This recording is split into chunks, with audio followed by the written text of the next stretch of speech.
কারণ দেখাচ্ছে অ্যাপ্রুভ ছিল, তারপরে আবার আন্ডার প্রসেস হয়ে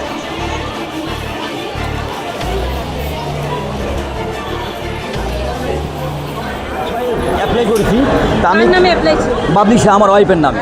তো সেখানে দেখাচ্ছে, ওনারা বললো আমি 3বার এসেছিলাম, তো ওনারা বললো যে আপনার এনকোয়ারিতে যাবে, এনকোয়ারিতে এখন পর্যন্ত যায়নি। তো এখন আমি মোবাইলে চেক করে দেখি যে আমি ডকুমেন্ট জমাই দিইনি। মানে ডকুমেন্ট জমা জমা দেওয়ার পরও বলছে হ্যাঁ এই দেখেন, এই যে আমি মোবাইলে চেক করে দেখালাম আমার ডকুমেন্ট জমা হয়নি, আপনি ডকুমেন্ট জমা করুন।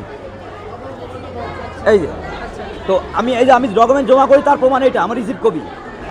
প্রত্যেক মাসেই ঢুকছিল, কিন্তু এখন আর ঢুকছে না। এই মাস থেকে ঢুকছে না, আগের মাস পর্যন্ত ঢুকছিল, এই মাস থেকে আমার ঢুকছেই না। আমরা তো প্রাপ্য, কিন্তু আমাদের ঢুকছে না, এটা তো ঠিক না। আপনারা জানতে চেয়েছেন? হ্যাঁ, কারণটাই জানতে আসছি যে কেন রিজেক্ট দেখাচ্ছে, এখনো পর্যন্ত দেখা হয়নি।